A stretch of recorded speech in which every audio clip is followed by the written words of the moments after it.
अंधेरी रात थी, रात में आया भूत। मिर्जापुर सीजन 3 में रीना भाभी के कैरेक्टर की सबने मारी। उसे हर बार गर्म करके ठंडा ही छोड़ देते हैं।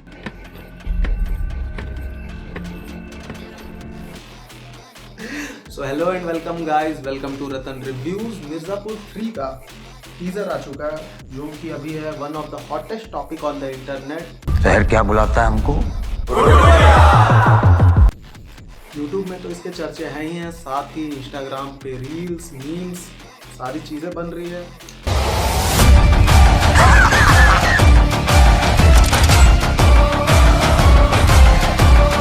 तो आइए बात करते हैं मिर्जापुर 3 में क्या क्या एक्साइटिंग होने वाला है, क्या कुछ होने वाला है, या स्टोरी लाइन क्या होने वाली है, या क्या सारे प्लॉट्स होने वाले हैं रतन रिव्यूज में।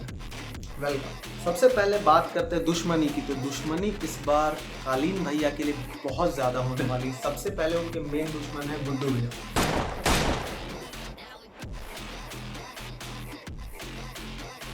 गुड्डू पंडित। गुड्डू भैया ने कंट्रोल ले लिया है मिर्जापुर का, और पूरे टीजर में हमें दिखाया गया है कि वो आके पूछते हैं कि बताओ मेरा नाम क्या, और उनका वो स्टैचू जो मिर्जापुर में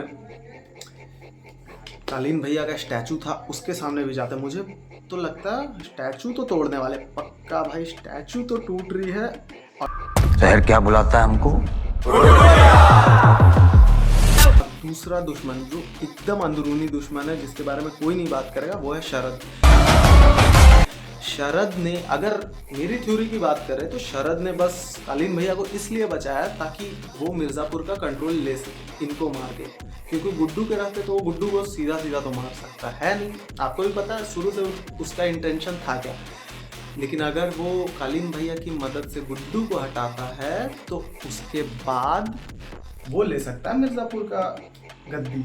आप समझ रहे हो ना, शरद दिमाग वाला इंसान, एकदम दिमाग वाला, सोच समझ के कोई भी स्टेप। अगर वो आया था, आपको सीजन 2 के एंड में याद होगा, तो वो आया था मारने, बट उसने बचाया कालीन भैया को, क्योंकि उसको पता है कि गुड्डू के रहते हैं, गुड्डू से तो सामने से फाइट ऑफ कर तो सकता है नहीं। उसने सोचा कि कालीन भैया को क्यों ना बचाया जाए, इनके थ्रू मिर्जापुर की गद्दी पे राज किया जाए।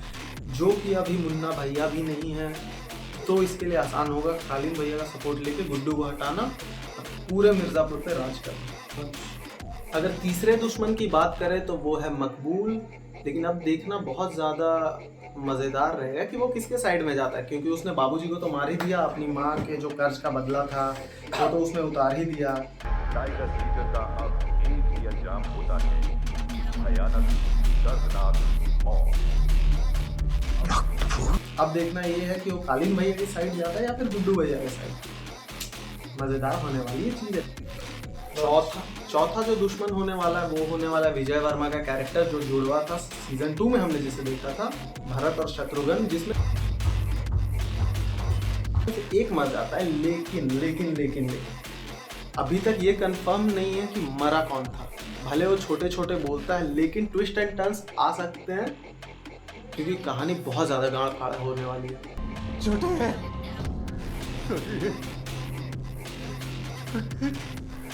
अगर मुन्ना भैया जैसे भोकाल कैरेक्टर को ये लोग मार रहे हैं, तो कुछ तो आउट ऑफ द बॉक्स लाना पड़ेगा इनको, जिससे ऑडियंस को मुन्ना भैया की कमी महसूस ना हो। ऐसे कमी तो महसूस होगी ही, वी ऑल मिस मुन्ना भैया। भाई जो कैरेक्टर में दम था भाई, भोकाल बंदे की प्रेजेंस ही सबकी गांड फाड़ देती थी। उनकी स्क्रीन प्रेजेंस के आगे सब फीके। सेकंड इंपॉर्टेंट पॉइंट ये रहेगा कि वीना भाभी का कैरेक्टर, भाई वीना भाभी का कैरेक्टर, यार कैरेक्टर तो लेस ही है। अगर आप पूरे सीरीज को देख रहे हैं तो आपको पता है कि वीना भाभी, हाँ मजबूरी है, इंसान की फिजिकल नीड्स रहती हैं, बट क्या ही कह सकते हैं। अब मेकर्स ने जैसा बनाया है हम तो जज करेंगे ही, ऐसा तो नहीं है हम किसी इंसान को जज कर रहे हैं। इट्स अ फिक्शनल कैरेक्टर, तो हम लोग जज कर सकते हैं यार, कोई दिक्कत वाली बात नहीं है। वीना भाभी के कैरेक्टर को हम लोग टीजर में देख सकते हैं, गुड्डू भैया उनके हाथ को पकड़ के खींच रहे हैं, एंड नॉर्मल तो नहीं लगता है। It's a sexual tension between two people. और आपको उनके कैरेक्टर के बारे में तो पता है ही, वीना भाभी तो वीना भाभी है। अब बच्चा किसका होने वाला है जानना तो ये भी कहीं सीजन 2 के टाइम से गुड्डू के साथ बातचीत तो चल ही रही है। हो सकता है कहीं उसी का बच्चा ना। और बात करें शो के मेन एंटैगनिस्ट की गुड्डू भैया की, तो गुड्डू भैया इसमें जैसा कि टीजर में दिख रहा है बहुत ज़्यादा करप्ट दिखाई दे रहे हैं, बहुत ज़्यादा साइकोटिक, बहुत ज़्यादा करप्ट, बहुत ज़्यादा अग्रेसिव। शहर क्या बुलाता है हमको? जो कि पता नहीं उनके कैरेक्टर में ऐसा शेड्स डाले गया है कि उनका एक भाई मर गया, उनकी वाइफ मर गई, उनके पेट में जो बच्चा था वो भी मर गया। तो इंसान हो जाता है भाई, इंसान बावला हो जाता है ना चाहते हुए भी, जो कि मेकर्स ने बखूबी दिखाया है। भले वो कहीं 10 जगह मुंह मारे, कुछ भी करे, बट इंसान थोड़ा साइकोटिक हो जाता है जब कि इंसान अगर वैसे पोजीशन में रहे जैसे कि गैंगस्टर्स रहते हैं और जैसे वो एक पूरे शहर पे कब्जा कर रहे हैं। अगर वैसे पोजीशन पे रहे तो इंसान करप्ट हो जाता है, थोड़ा साइकोटिक हो जाता है, क्योंकि उसको एक पूरा साम्राज्य चलाना है। उसको बस अपना घर नहीं देखना है, घर तो उसके पास रहा भी नहीं, अब उसे पूरा एक साम्राज्य चलाना है।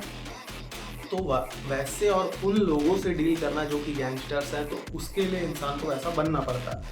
अब देखना ये पड़ेगा कि सीजन 3 क्या क्या लेके आता है, बट बहुत ज़्यादा होप्स है मेरे अंदर इस चीज़ के लिए। बस मिर्ज़ापुर के लिए, ऑनेस्टली मिर्ज़ापुर 3 के लिए अगर पूरी इंडिया एक्साइटेड है, क्योंकि इसमें एक देसीपन है, एक इंडी क्रेड जैसा कुछ छुपा हुआ है। जैसा गैंग्स ऑफ वासेपुर में था, एक देसीपना दिखाया जाता है कि लोकल गैंगस्टर्स जो कि किसी कस्बे या किसी छोटे शहर को रूल करते हैं तो वो लोग कैसे करते हैं, कैसे यहाँ पे चीज़ें काम करती हैं, कैसे यहाँ पे हर एक चीज़ होती है, कैसे यहाँ पे तख्ते पलटते हैं, हर एक चीज़ देखना पड़ेगा। लेकिन सबसे ज़्यादा मैं अगर एक्साइटेड हूँ तो इस चीज़ के लिए, तो बच्चे का बाप कौन है बहन।